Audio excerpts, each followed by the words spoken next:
Hello students. आज एक नया चैप्टर हम स्टार्ट करेंगे। हमारा मॉड्यूल 5 में है आइसोमेट्रिक प्रोजेक्शन। तो आइसोमेट्रिक के बारे में पहले कुछ समझ लेते हैं। आइसोमेट्रिक क्या होता है?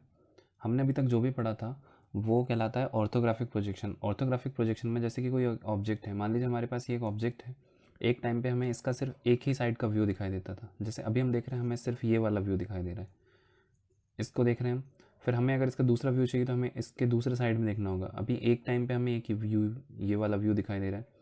फिर एक पर्टिकुलर टाइम पे हमें ये वाला व्यू दिखाई दे रहा है। अगर हम इसे किसी तरह से ऐसे अरेंज कर सकें कि जिसमें इसके तीन व्यू हमें एक साथ दिखाई दे। सपोज़ कि अगर ये ऐसे रखा है तो सोचिए, एक, दो और तीन, तीन तीन फेसेस हमें एक साथ यहाँ पे दिखाई दे रही है। वापस से समझते हैं, ऑर्थोग्राफिक प्रोजेक्शन जो हम पढ़ते हैं, ऑर्थोग्राफिक प्रोजेक्शन में एक टाइम पे एक ही फेस को कंसिडर करते हैं, एक ही फेस विजिबल होती है। जैसे हम देख रहे हैं, हमें ये साइड वाली फेस विजिबल है, यहाँ पर ये वाली फेस विजिबल है, यहाँ पर ये वाली फेस विजिबल है। लेकिन अगर हम इसको इस तरह से कुछ अरेंज कर पाएँ कि तीनों फेस दिखाई दे, तो इस तरह के सेट को या इस तरह के सेटलमेंट को हम कहेंगे आइसोमेट्रिक प्रोजेक्शन। इस टाइम पे जो प्रोजेक्शन बनेगा उसको बोलेंगे आइसोमेट्रिक प्रोजेक्शन। इसमें किसी भी ऑब्जेक्ट के फ्रंट व्यू, टॉप व्यू और साइड व्यू, तीनों व्यू एक साथ कंबाइन किए जाते हैं और तीनों व्यू हमें एक साथ यहाँ पे एक ही फॉर्म में एक ही साथ दिखेंगे। 3 डायमेंशनल डायग्राम दिखेगा। तो अब हम देख सकते हैं यहाँ पे फ्रंट, टॉप, साइड ये एक साथ दिख रहे हैं। तो इनको एक डायग्राम में कैसे इसको समराइज़ करते हैं ये देखते हैं। ये हमने यहाँ पे बना रखा है। ये हमारे पास एक क्यूब है, इसकी कोई पर्टिकुलर बेस की साइड है, इसकी सभी साइड्स इक्वल होती है क्यूब की। ये क्यूब रखा हुआ है, इसका ये क्यूब वाला कॉर्नर यहाँ पे कहीं सरफेस पे रखा हुआ है। अब हम देख रहे हैं कि यहाँ पर इसका टॉप है A B C D, top है ए बी सी डी। ये टॉप हमें यहाँ पर दिखाई दे रहा है। टॉप के बाद हम बात करें, अगर हम इसको फ्रंट कंसिडर करेंगे तो ये फ्रंट हो सकता है, ये साइड व्यू। हम मान लेते हैं कि इस तरफ से फ्रंट व्यू है, इस तरफ से साइड व्यू है और ये ऊपर वाला टॉप व्यू है। तो front view, top view, side view हम यहाँ पे लिख सकते हैं कि ये हमारा फ्रंट व्यू हो गया, इधर वाला साइड व्यू हो गया और इधर वाला टॉप व्यू। तीनों व्यू हमें एक साथ एक ही डायग्राम में मिल रहे हैं। इस तरह के डायग्राम को या इस तरह के प्रोजेक्शन सिस्टम को हम बोलते हैं आइसोमेट्रिक प्रोजेक्शन। ऑर्थोग्राफिक हम लोगों ने पढ़ा है। ऑर्थोग्राफिक में हमें एक टाइम पे एक ही, ऑर्थोग्राफिक में अगर ऑब्जर्वर इधर से दिख रहा है तो ऑब्जर्वर को सिर्फ फ्रंट व्यू दिखाई देगा। तो हम यहाँ पे फ्रंट व्यू इस तरह बनाते हैं, उसका टॉप व्यू बनता है, उसका साइड व्यू, तीनों व्यू अलग अलग बनते हैं यहाँ पर ऑर्थोग्राफिक प्रोजेक्शन में। तो आइसोमेट्रिक और ऑर्थोग्राफिक में डिफरेंस यही है कि ऑर्थोग्राफिक प्रोजेक्शन में एक टाइम पर एक ही व्यू आपको दिखाई देता है या एक ही व्यू आप बना सकते हैं, और आइसोमेट्रिक प्रोजेक्शन में तीनों व्यू, कम से कम तीन साइड के व्यू आपको एक साथ यहाँ पे हम बना सकते हैं, एक साथ दिखते हैं। अब इसके आगे देखेंगे कि इसमें कुछ इसकी जो डायमेंशंस होती है, जैसा कि हम जानते हैं जब आप इस ऑब्जेक्ट को एकदम पैरेलल सामने से देख रहे होंगे तो आपको ये डायमेंशंस पूरी एग्जैक्ट दिखेंगी, जितनी लेंथ जितनी विड्थ है इसकी वो एग्जैक्ट दिखेंगी। लेकिन अगर हम इसको इस तरह से तिरछा रखें तो इस तरह से रखने पे ये वाली लेंथ, ये वाली लेंथ, अब ये दोनों ऑब्जर्वर से कुछ स्लैंट तिरछी डायरेक्शन में है, तो उस डायरेक्शन में इनकी लेंथ जो बनेगी वो छोटी बनेगी। तो हम यहाँ पे देखेंगे कि इस ऑब्जेक्ट में या इस आइसोमेट्रिक प्रोजेक्शन में इसकी जितनी भी लेंथ होगी वो एग्जैक्ट लेंथ ना बनेगी, यहाँ पे कुछ छोटी लेंथ बनेगी। तो वो कितनी छोटी बनती है उसको ऑब्जर्वेशन करते हैं। तो ये ऑब्जर्वेशन करने के लिए हमें हम देखते हैं क्यूब में हमें पता है सारे एंगल 90 डिग्री पर होते हैं। अच्छा, इसको जब हमने यहाँ पे इस तरह से सेट किया है, सरफेस पे इस तरह से रखा है कि ये वाली साइड और ये वाली, मतलब पी क्यू और क्यू आर, ये दोनों सरफेस से 30 डिग्री पर हमें दिखाई देगी। ये एंगल होता है 30 डिग्री पर, ये 30 डिग्री पे हमें यहाँ पे दिखेगी। और ये वाली साइड भी सामने की तरफ 30 डिग्री पर है, लेकिन सामने से हम देखेंगे तो इसको ये परपेंडिकुलर दिखेगी। इस तरह से ये बना दिया। अब हम जानते हैं कि इनके बीच में अगर ये 30 ये 30 तो ये यहाँ से यहाँ तक 120 डिग्री हो जाएगा, क्योंकि टोटल 180 होता है। तो 30 30 60 और रिमेनिंग वाला 120। अब हमें ये पता है कि P Q R, angle P Q R, अगर हम एक रियल ऑब्जेक्ट में बात करें तो रियल ऑब्जेक्ट में हमें ये क्यूब में 90 डिग्री होता है, लेकिन यहाँ पे दिखाई दे रहा है 120 डिग्री। हम अगर इस एंगल की बात करें तो ये भी 120 डिग्री हमें दिखाई देगा। अगर हम यहाँ पे इसकी बात करते हैं तो ये भी 120 डिग्री दिखाई देगा, लेकिन ये 120 नहीं होता है। अगर हम किसी रियल ऑब्जेक्ट में बात करें तो वहाँ पे ये 30 डिग्री होता है। सपोज़ कि जैसे ये हमारे पास ये ऑब्जेक्ट है, हम इस वाली साइड और इस वाली साइड के बीच का एंगल हमें यहाँ पे 90 डिग्री होता है, परपेंडिकुलर होता है। तो वैसे ही क्यूब में सारे एंगल 90 डिग्री पर होते हैं, लेकिन यहाँ पे जब हम देख रहे हैं तो ये 120 दिखाई दे रहा है, ये 30 दिखाई दे रहा है। अब अगर मैं यहाँ से एक लाइन ऐसी इस बेस के पैरेलल एक लाइन बना दूँ तो ये भी 30 डिग्री हो जाएगा, ये भी 30 डिग्री हो जाएगा। आगे जब हम आके देखेंगे तो अगर ये ए और सी के बीच में यहाँ पे ऐसे लाइन बना देते हैं तो ये एंगल 30 डिग्री हो जाएगा, और अगर हम टोटल की बात करें तो ये हमें 60 दिखाई देगा। टोटल एंगल यहाँ से यहाँ तक 60 डिग्री, ये भी 60 और ये 120 120। टोटल एक रेक्टेंगल के टोटल जो एंगल होता है उनका समेशन होता है 360 डिग्री। तो 120 120 और 60 60, ये सब मिला के 120 हो जाएगा। इस तरह से ये दिखाई दे रहा है। लेकिन जब हम एक्चुअल में बात करते हैं तो एक्चुअल में ये भी 90 डिग्री होगा, ये भी 90, ये भी 90 और ये भी 90। कब होगा? रियल ऑब्जेक्ट में। आइसोमेट्रिक प्रोजेक्शन में, आइसोमेट्रिक व्यू में कुछ एंगल 120 डिग्री पे दिखाई दे रहे हैं आमने सामने वाले, और यहाँ पर कुछ एंगल हमें 60 डिग्री के दिखाई दे रहे हैं। अब अगर ये इससे रियल वाले डायमेंशंस अगर निकालनी हो, या रियल डायमेंशन से आइसोमेट्रिक वाले डायमेंशंस निकालनी हो, तो क्या करते हैं, आइए देखते हैं।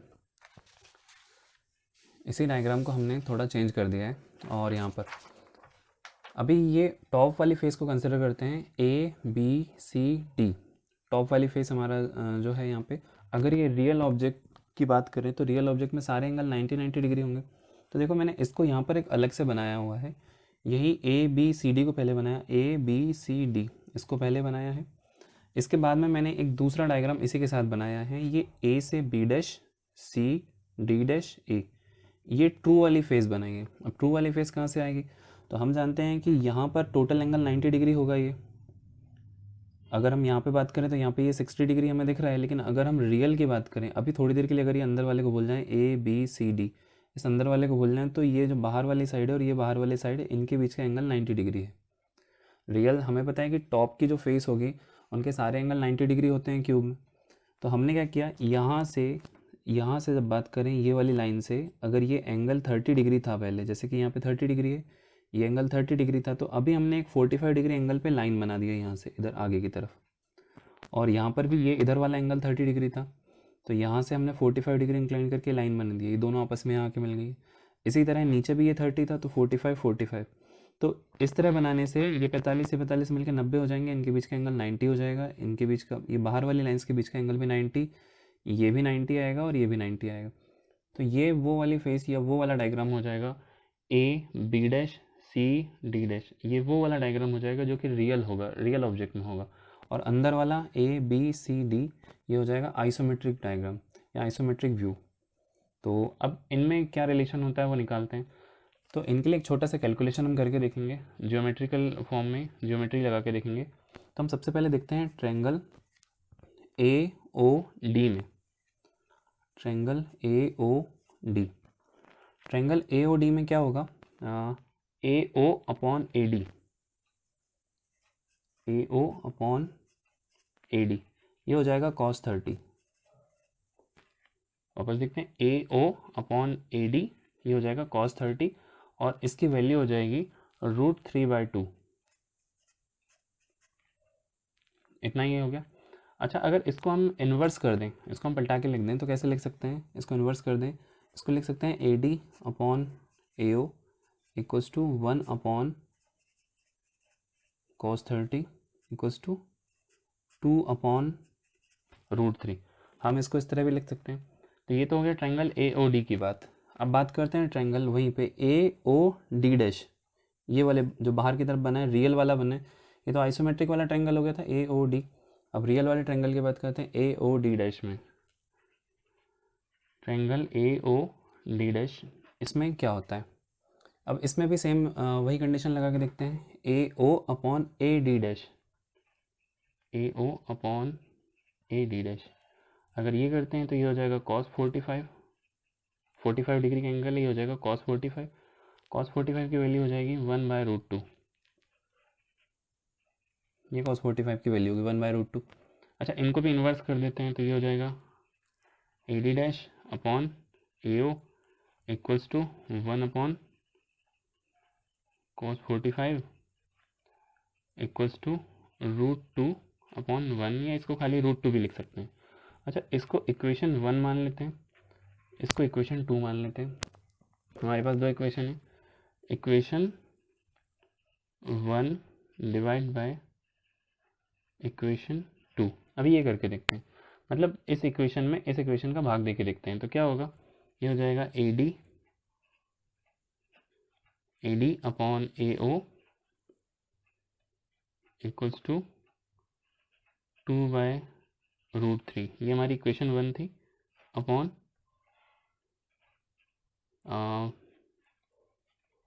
ये इक्वेशन 2 है, AD dash upon AO equals to √2/1। अगर हम इसको और ज़्यादा अच्छे से सिंप्लीफाई करने की कोशिश करें तो हम ऐसे लिख सकते हैं, AD अपॉन AO इंटू, हमें पता है कि अगर ये डिवाइड कर रहे हैं हम, तो डिवाइड करने के बाद हम इसको फिर से वापस पलटा के लिख सकते हैं। यहाँ लिख सकते हैं AO upon AD dash equals to 2/√3 into, इसको घुमा के लिख देते हैं 1/√2। तो ये AO से AO कैंसिल हो जाएगा। आगे हम इसको देखेंगे तो आगे हम देख सकते हैं यहाँ पे AD upon AD dash, AD upon AD dash हो जाएगा। AD upon AD dash equals to 2/√3 into 1/√2। ये तो है ही। अच्छा, इस 2 को हम √2 इंटू √2 लिख सकते हैं, ऐसे लिख सकते हैं √2 इंटू √2। अगर ये लिख सकते हैं तो एक √2 से एक √2 ये कैंसिल हो जाएगा। ये हो जाएगा AD upon AD dash equals to √2/√3। अब इसको समझेंगे, ये जो रिलेशन निकला है हमारा, इसको हम यहाँ पे इस तरफ लिखते हैं, AD upon AD dash equals to √2/√3। यहाँ पर लिख कर देखते हैं, AD upon AD dash equals to, अच्छा इसकी जो वैल्यू आएगी, इसको जब हम सॉल्व करेंगे, इसकी जो वैल्यू आएगी वो लगभग आएगी 0.816 इतनी आएगी। अप्रॉक्सीमेट करके इसको देखेंगे तो इतनी वैल्यू आएगी। तो यहाँ पे मैं डायरेक्ट वैल्यू लिख देता हूँ 0.816, और ये लगभग बराबर होती है 9/11 के, 9/11 के बराबर होती है। अब देखते हैं AD क्या था और AD डैश क्या था। तो इस डायग्राम से हमने लिया था, तो एक लाइन है AD, ये जो हमने यहाँ पे लिखा है वो है AD, और दूसरी लाइन है AD डैश, इनका रिलेशन क्या आया 0.186। तो AD जो लाइन है ये है आइसोमेट्रिक डायग्राम बना था अंदर, ABCD, ये आइसोमेट्रिक व्यू था। इस आइसोमेट्रिक व्यू मतलब मैं इसको बोल सकता हूँ आइसोमेट्रिक लाइन या आइसोमेट्रिक लेंथ। तो AD को हम यहाँ लिख सकते हैं आइसोमेट्रिक लेंथ, AD हो जाएगी isometric length upon AD dash, ये हो जाएगी रियल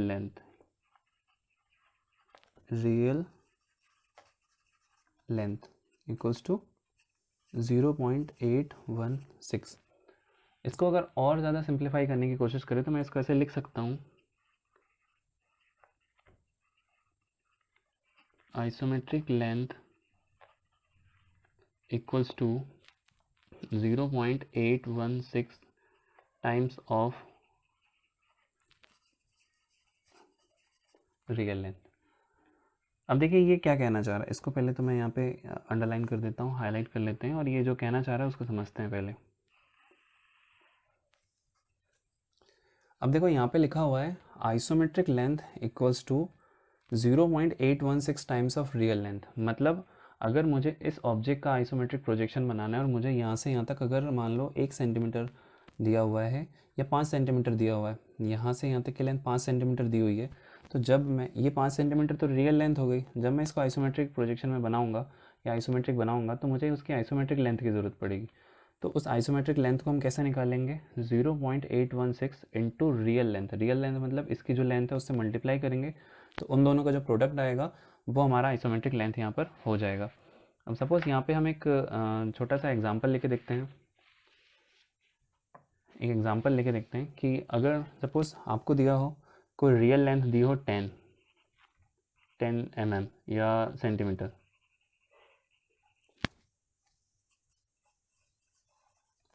रियल लेंथ हमें 10 सेंटीमीटर दी हुई है। अगर हमें आइसोमेट्रिक लेंथ निकालना है उसकी, आइसोमेट्रिक लेंथ, तो कैसे निकालेंगे, 0.816 इंटू रियल लेंथ 10 सेंटीमीटर, तो ये आ जाएगा 8.16 सेंटीमीटर। ये कौन आ गया, हमारा आइसोमेट्रिक लेंथ। मतलब जो रियल लेंथ होगी वो ज़्यादा होगी, हमें यहाँ पे दिख भी रहा है जो रियल लेंथ है वो ज़्यादा है और जो आइसोमेट्रिक लेंथ है वो कम है। तो इन दोनों के बीच में रिलेशन क्या है, इससे हमने सॉल्व करके देखा कि आइसोमेट्रिक लेंथ हमेशा कैसी होगी, रियल लेंथ से कम आएगी। और इनके बीच में अगर कोई रिलेशन दिया है या पूछा जाएगा कभी, तो हम ये कह सकते हैं कि isometric length is equals to 0.816 times of real length. इसको हम एक तरह से और भी बोल सकते हैं, ये 0.816 की वैल्यू 9/11 के बराबर भी होती है, तो हम ये बोल सकते हैं कि isometric length is equals to 9/11 times of real length. तो ये कुछ रिलेशंस याद करने, मतलब याद रखने हैं। अच्छा, ये जो कैलकुलेशन हमने किया था ये सिर्फ समझने के लिए है, ये आपसे एग्ज़ाम में नहीं पूछा जाता है, ये डेरिवेशन आपसे कोई एग्ज़ाम में नहीं पूछा जाता है। बस हमें यहाँ पे एक फ़र्क देखना था, रियल लेंथ और आइसोमेट्रिक लेंथ में क्या डिफरेंस है। तो ये हम याद रखेंगे कि जो आइसोमेट्रिक लेंथ होती है वो रियल लेंथ की 0.816 टाइम्स होती है। अब इसके बाद आते हैं, तो इसके बाद कुछ टर्म्स हमें और देखने हैं, तो देखते हैं वो टर्म्स क्या होते हैं। यहाँ पे कुछ चीज़ें मैंने लिखा हुआ है, आइसोमेट्रिक एक्सिस। अब देखिए इस डायग्राम में, हम इस डायग्राम में बात करते हैं, तो यहाँ पर ये वाली जो लाइन है, ये ए बी सी डी, ये हो गया टॉप, और पी क्यू आर एस ये है हमारा बेस। इस टॉप और बेस की बात करते हैं, तो यहाँ देखेंगे ये एक लाइन है, मैं यहाँ पे स्केल से इसको हाईलाइट कर देता हूँ, मैं जिनको अंडरलाइन कर रहा हूँ उनको आप देखते जाएंगे, या हम इसको पेन से बना देते हैं।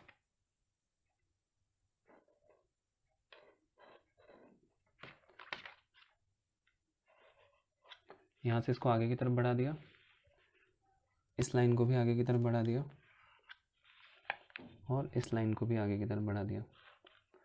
तो यहाँ पर देखेंगे ये तीन लाइन, ऐसी तीन लाइन या ऐसी थ्री लाइंस जो किसी एक पॉइंट पर आकर मिल रही हो, आइसोमेट्रिक एक्सिस क्या कहलाते हैं उनकी बात करते हैं। तो आइसोमेट्रिक एक्सिस ऐसी तीन लाइन होती है आइसोमेट्रिक ड्राइंग में, या यहाँ पे बात करें तो ऐसी तीन लाइन जो किसी एक पॉइंट पर आकर मिल रही है और उन तीनों में आपस में ये म्यूचुअली 120 डिग्री पर इंक्लाइंड हो।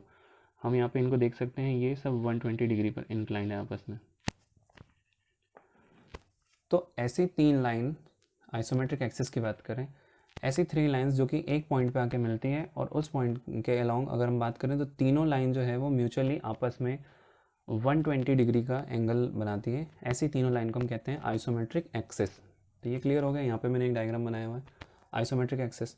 अब बात करते हैं आइसोमेट्रिक लाइंस। अब ये आइसोमेट्रिक लाइंस क्या होती हैं, तो इस डायग्राम से हम समझने की कोशिश करते हैं। ऐसी लाइंस जो कि किसी भी आइसोमेट्रिक एक्सिस के पैरेलल होगी वो आइसोमेट्रिक लाइन कहलाएगी। वापस से रिपीट करता हूँ कि ऐसी लाइंस जो कि आइसोमेट्रिक एक्सिस के पैरेलल होंगी आइसोमेट्रिक लाइंस कहलाएंगी। अब हम बात करते हैं जैसे इस लाइन के पैरेलल एक ये लाइन है, ये बेस में ये लाइन है और ये लाइन है, ये तीनों लाइन कैसे हो जाएंगी, ये कहलाएंगी आइसोमेट्रिक लाइंस। इस लाइन के पैरेलल ये एक लाइन ये है, एक ये है, एक ये है, ये तीनों लाइन हो जाएगी आइसोमेट्रिक लाइंस।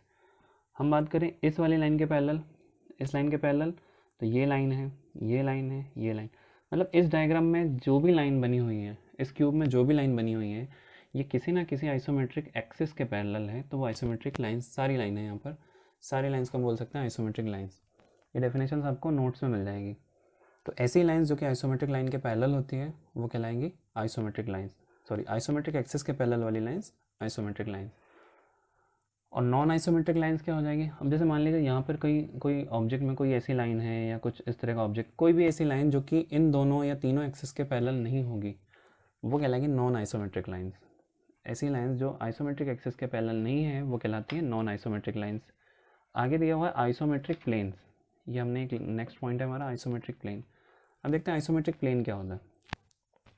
तो ऐसा प्लेन, आइसोमेट्रिक प्लेन वो प्लेन होता है, ऐसा प्लेन जो किन्हीं दो आइसोमेट्रिक एक्सिस में बना हो, वो कहलाता है आइसोमेट्रिक प्लेन। अब देखो कोई, जैसे हम बात करते हैं यहाँ पे ए बी क्यू पी, ये जो प्लेन है हमारा ए बी क्यू पी, जिसको हमने फ्रंट व्यू कंसिडर किया था, इधर से इधर ये वाला जो प्लेन है ये कहलाएगा आइसोमेट्रिक प्लेन। क्यों, क्योंकि ये दो आइसोमेट्रिक एक्सिस में लाई कर रहा है। इधर वाले प्लेन की बात करते हैं, यहाँ से बी सी आर क्यू, ये भी आइसोमेट्रिक प्लेन कहलाएगा। क्यों, क्योंकि ये इधर और इधर वाले एक्सिस में बना हुआ है। हम ऊपर की बात करते हैं ए बी सी डी, तो ये भी आइसोमेट्रिक प्लेन कहलाएगा। तो आइसोमेट्रिक प्लेन होने के लिए कंडीशन ये है कि मिनिमम दो आइसोमेट्रिक एक्सिस से होके जाना चाहिए कोई भी प्लेन, तो वो आइसोमेट्रिक प्लेन कहलाएगा। एक और चीज़ होती है कि इस प्लेन के पैरेलल अगर कोई प्लेन है तो वो भी आइसोमेट्रिक प्लेन कहलाता है। अगर मैं इसी के पैरेलल सेम इधर कहीं आगे जाके एक और कोई ऐसा प्लेन बना दूँ, इमेजनरी प्लेन, जो कि इसके पैरेलल होगा, तो वो भी कहलाएगा आइसोमेट्रिक प्लेन। ठीक है, तो यहाँ तक ही कंप्लीट होता है। अब इसके बाद हम इसका यूज़ करते हुए एक स्केल बनाएंगे, जैसे हम बोलते हैं आइसोमेट्रिक स्केल, क्योंकि हर जगह हम कैलकुलेट ऐसे नहीं कर सकते, तो इसका यूज़ करके अब देखिए ये हमने यहाँ पे जो पढ़ा है, यहाँ पे हम देख रहे हैं ये 30 डिग्री पर कौन इंक्लाइंड है, ये 30 डिग्री हमने इंक्लाइंड किया हुआ है। 30 डिग्री पर आइसोमेट्रिक वाली लेंथ 30 डिग्री पर इंक्लाइंड थी और 45 डिग्री पर रियल वाली लेंथ इंक्लाइंड थी। यहाँ से हमें पता चलता है आइसोमेट्रिक 30 डिग्री और रियल लेंथ 45 डिग्री। तो हम यहाँ पे आइसोमेट्रिक लेंथ बनाने के लिए एक काम करते हैं, सबसे पहले एक बेस लाइन बनाएंगे। हम बना रहे हैं आइसोमेट्रिक स्केल, टॉपिक का नाम हो जाएगा आइसोमेट्रिक स्केल। आइसोमेट्रिक स्केल बनाने के लिए सबसे पहले हम यहाँ पे बनाएंगे एक बेस लाइन। इस तरह से बेस लाइन बना लिया। इसके किसी एक कॉर्नर पे यहाँ पर आकर एक एंगल बनाएंगे 30 डिग्री का और एक बनाएंगे 45 डिग्री का। एक 30 डिग्री पे पॉइंट ले लिया, एक 45 डिग्री पे पॉइंट ले लिया। इनको मिलाते हुए हम लाइंस बना देते हैं।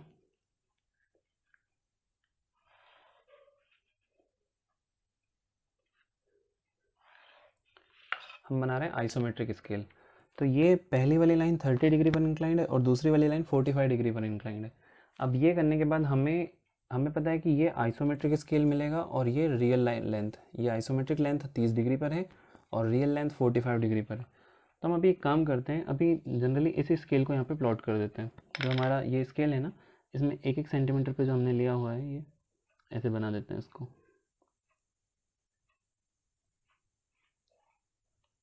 एक 1 सेंटीमीटर पे मार्क कर रहा हूँ, रियल स्केल हम यहाँ पे ये बना रहे हैं।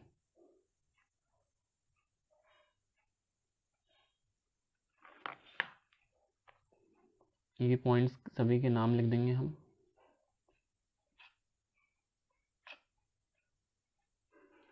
वैसे 0 यहाँ से स्टार्ट होना चाहिए, लेकिन 0 हम एक छोड़ के यहाँ से लिख देते हैं। इसको लिख देते हैं 0 1 2 3 4 5 6 7 8 9 10। आगे भी बना सकते हैं, जहाँ तक हमें ज़रूरत पड़ेगी हम वहाँ तक, जितने बड़े स्केल की हमें ज़रूरत पड़ेगी हम उतना बड़ा स्केल यहाँ पे बनाएंगे। अब ये बनाने के बाद हम एक काम करते हैं, ये जो 0 से इधर वाला है इसमें mm भी मार्क कर देते हैं। बीच में 5 हो जाएगा, इस तरह से mm भी हम यहाँ पे मार्क कर लिए। अब देखिए यहाँ पर ये बना देने के बाद यहाँ इस बेस पर एक परपेंडिकुलर लाइन बनानी है 10 से, जो लास्ट वाला पॉइंट 10 11 12 13 जहाँ तक भी आप लास्ट में लेके जा रहे हो, वहाँ से एक परपेंडिकुलर लाइन आएगी सीधी नीचे की तरफ, जो कि आएगी आपकी बेस लाइन पर। तो ये हम बनाएंगे ड्राफ्टर की मदद से। तो पहले ड्राफ्टर को आप इस हॉरिजॉन्टल लाइन से सेट कर लेना। वर्टिकल वाली स्केल को यहाँ रख के हम यहाँ से यहाँ तक हमने ये परपेंडिकुलर बना दिया। अच्छा, इसके बाहर वाली जो लाइन से इनको पहले इरेज कर देता हूँ।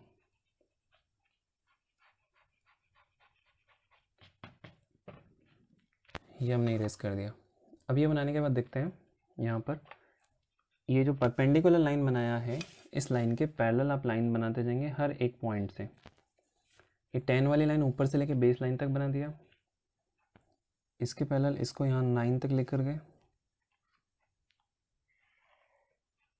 9 सॉरी, ये जो नेक्स्ट लाइन रहेगी इसको हम नीचे तक नहीं लाएंगे, हम ये सिर्फ 30 डिग्री वाली लाइन तक लेकर आएंगे इसको।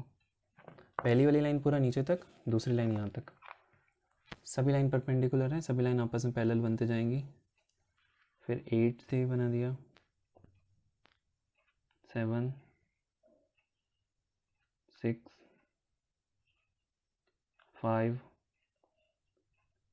4 3 2 1 0। और ये 0 बना देने के बाद ये जितने भी हमारे 10 mm थे, इनको भी हम धीरे धीरे यहाँ पे ऐसे करके इस तरह से मार्क कर देंगे। पूरे 10 mm पूरे ये बन जाएंगे। अब ये लिखने के बाद देखो, ये जो हमने ऊपर यहाँ जो लिखा हुआ है वही सब चीज़ें यहाँ नीचे लिख देते हैं। 0 को 0 लिख देते हैं, 1 2 3 4 5 6 7 8 9 10। ये वाला जो हमारा स्केल, ये वाला लेंथ और ये वाला लेंथ, ये था रियल स्केल। ये हो जाएगा आइसोमेट्रिक स्केल। Isometric scale. अब देखिए, अगर हमें कहीं पर कोई लाइन बनाना है, जैसे कि अगर हमसे बोला जाए कि यहाँ पर एक 10 सेंटीमीटर की लाइन है, या मान लीजिए कि 5 सेंटीमीटर 50 mm की कोई लाइन है, 50 mm की कोई लाइन है, और उस 50 mm की लाइन को आइसोमेट्रिक ड्राइंग में बनाना है, तो हम उस 50 mm की लाइन की बात करें तो रियल में तो ये वाली होगी, यहाँ से यहाँ तक 50 होगा, 0 से लेकर यहाँ तक 50 होगा रियल लेंथ में। लेकिन आइसोमेट्रिक में वो 50 नहीं होगा, 50 से कुछ कम होगा, क्योंकि हमने पढ़ा है कि रियल स्केल से आइसोमेट्रिक लेंथ हमेशा छोटी होती है। तो अब वो या तो हम उसको इस तरह से करें कि 0.816 इंटू 50 mm, या तो ऐसे कैलकुलेट करें आइसोमेट्रिक लेंथ के लिए, तो जो भी वैल्यू आएगी वो यहाँ पे आ जाएगी। या तो ऐसे कैलकुलेट करेंगे, या फिर हम डायरेक्ट यहाँ से ले लेंगे उसकी लेंथ। हम क्या करेंगे, यहाँ से यहाँ तक 5 तक इतनी लेंथ ले लेंगे। तो ये रियल लेंथ से देखिए छोटी आ रही है, ये अगर 0 से 5 तक इसको मेज़र करूँ और 0 से इस रियल स्केल में मेज़र करूँ तो कम आ रही। ये एग्जैक्ट उतनी लेंथ आएगी जितना इसको कैलकुलेट करने के बाद आएगा। मतलब मुझे हर बार कैलकुलेशन करने की ज़रूरत नहीं है। अगर कहीं 70 mm की लेंथ दी हुई है तो मुझे आइसोमेट्रिक ड्राइंग में बनाने के लिए मैं यहाँ से डायरेक्ट 70 ये मेज़र करूँगा, इसका कैलकुलेशन इसके कैलकुलेशन के बराबर ही आएगा। तो इस तरह से हम यहाँ पे रियल स्केल और आइसोमेट्रिक स्केल दोनों को बना सकते हैं। वापस से मैं एक बार इसको रिपीट कर दे रहा हूँ कि हमने इसको कैसे बनाया था। ये बनाने के लिए हमने एक बेस लाइन बनाया, 30 डिग्री इंक्लाइन लाइन बनाया, और उसी पॉइंट पे 45 डिग्री इंक्लाइन लाइन भी बनाया। अब इन दोनों लाइन में हमने जो 45 डिग्री था उसको रियल स्केल मानते हैं, तो उस रियल स्केल में हमने एक रियल वाली जो लेंथ है उसको मार्क कर दिया स्केल की मदद से 1-1 सेंटीमीटर पे। अच्छा, ये 0 यहाँ लिखने का क्या मतलब है? अगर मान लीजिए कि आपके पास 36 mm मेज़र करना है, तो 36 के लिए फिर आपको क्या करना होता कि 0 से 3 और इनके बीच में 10 पॉइंट चाहिए होते, तो वो नहीं करने पड़ेंगे। अब क्या करेंगे, हम यहाँ से 0 से इधर 30 और 6 इधर ले लेंगे। जैसे कि हम प्रीवियस स्केल वाले टॉपिक में हमने पढ़ा है 0 इधर क्यों लिखते हैं। यहाँ तक 36 ये रियल होगा। अगर हमें आइसोमेट्रिक वाला चाहिए तो हम यहाँ पे 3 रखेंगे, और ये आइसोमेट्रिक वाले में जो 6 होगा वहाँ तक ले लेंगे। तो ये टोटल लेंथ हमारी 36 ऐसे मार्क कर सकते हैं कहीं भी। अब यहाँ पे एक इम्पॉर्टेंट चीज़ और है, एक इम्पॉर्टेंट चीज़ ये है, एक होता है आइसोमेट्रिक प्रोजेक्शन।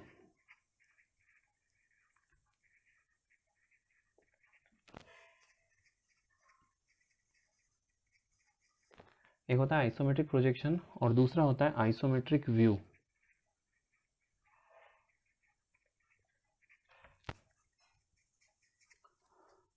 ये दोनों कब कहलाते हैं? ये बेसिक डिफरेंस ज़्यादातर एग्जाम में थ्योरेटिकली पूछा भी जाता है, वाइवा में पूछा जाता है। ये क्या होता है पहले देखते हैं। तो जब भी आइसोमेट्रिक प्रोजेक्शन पूछा जाएगा तब हम आइसोमेट्रिक स्केल का यूज़ करके बनाते हैं। आइसोमेट्रिक स्केल का यूज़ करके, आइसोमेट्रिक लेंथ का यूज़ करके हम बनाएंगे आइसोमेट्रिक स्केल। कब? जब आइसोमेट्रिक प्रोजेक्शन, ध्यान रहे, जब प्रोजेक्शन पूछा हो, आइसोमेट्रिक प्रोजेक्शन पूछा हो, तब हम आइसोमेट्रिक स्केल का यूज़ करेंगे। और जब आइसोमेट्रिक व्यू पूछा हो तब हम रियल स्केल का यूज़ करेंगे।